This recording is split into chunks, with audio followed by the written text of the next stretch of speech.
एक समय की बात है। एक महान राजा अपने मंत्रियों और सैनिकों के साथ जंगल में शिकार खेलने गया। वहां शिकार करते करते वह सब एक दूसरे से बिछड़ गए।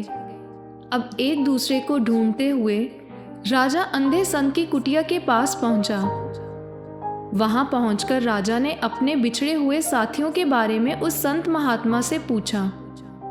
तब उस अंधे संत ने कहा, महाराज, सबसे पहले आपके सिपाही यहाँ से होते हुए गए हैं और उसके बाद आपके मंत्री यहाँ से गए हैं और अब आप खुद यहाँ पधारे हैं। इसी रास्ते से अगर आप आगे जाएंगे तो आपकी मुलाकात उन सब से हो जाएगी। संत महात्मा के बताए हुए रास्ते पर उस राजा ने अपना घोड़ा दौड़ाया और जल्द ही अपने सैनिक और मंत्रियों से जा मिला। तब अचानक राजा को ध्यान आया कि अंधे संत को कैसे पता चला कि कौन किस ओहदे वाला जा रहा था।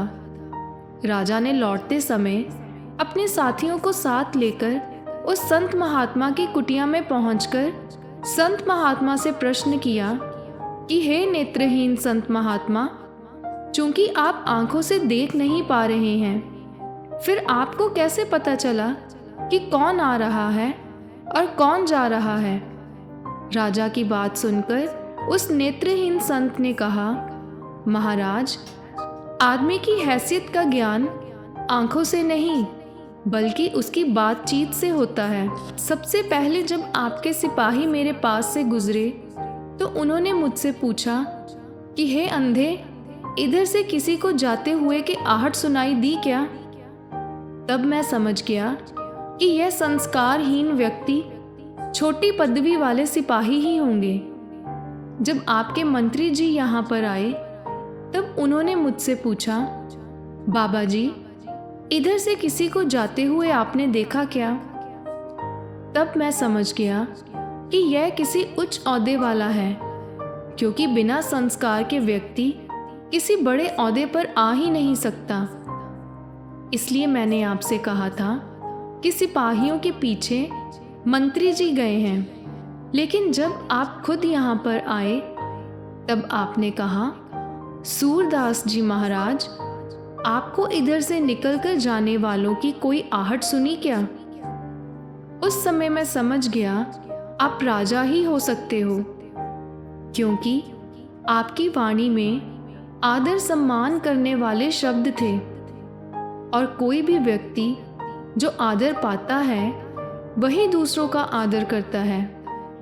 जैसे दूसरों से प्राप्त करता है वैसा ही दूसरों के साथ व्यवहार करता है, क्योंकि अगर किसी को कोई चीज़ नहीं मिलती तो वह उस चीज़ के गुणों को कैसे जान सकता है? दूसरी बात, यह संसार एक पेड़ की तरह है। जैसे पेड़ पर डालियां तो बहुत होती हैं, पर जिस डाली पर ज़्यादा फल लगते हैं वही वाली झुकती है। इसी अनुभव के आधार पर मैं अंधा होते हुए भी सिपाहियों, मंत्री और आपकी पदवी का पता बता पाया। अगर कोई गलती हुई हो तो महाराज मुझे माफ़ करना। तब राजा ने संत महात्मा के अनुभव से खुश होकर संत के आगे के जीवन का ध्यान रखने का जिम्मा अपने मंत्री को दिया और आदेश देकर राजा वापस अपने राजमहल आ गए। तो दोस्तों, इस कहानी से हमें यह शिक्षा मिलती है कि आजकल हमारा समाज भी संस्कारहीन होता जा रहा है। थोड़ा सा ओहदा, थोड़ी सी धन दौलत पाते ही दूसरों को नीचा समझने लगते हैं। बुजुर्गों या गरीब लोगों का अपमान करने लगते हैं। इंसान अमीर हो या गरीब, उसके संस्कार ही उसकी इंसानियत दर्शाते हैं। अगर किसी के पास कितना बड़ा ओहदा हो, पैसा हो, धन दौलत या मान सम्मान हो, पर अगर उसके पास संस्कार नहीं तो वह इंसान किसी काम का नहीं। और वहीं अगर कोई गरीब हो और उसे बोलने के संस्कार हो तो उससे बड़ा अमीर कोई इंसान नहीं। हम सब भारत के वासी हैं। हमारे संस्कारों से ही तो हमारे देश की पहचान है। हमें अपने पुराने वक्त से चलते आ रहे संस्कारों को खत्म नहीं करना चाहिए। हमें खुद भी अच्छे संस्कार, अच्छी वाणी का प्रयोग करना चाहिए और आसपास के लोगों को भी संस्कारी बनकर प्रभावित करना चाहिए। बूंद बूंद से घड़ा भरता है। थोड़ी थोड़ी कोशिश एक दिन बड़ा फल जरूर लाएगी। सबसे पहले खुद से कोशिश करें।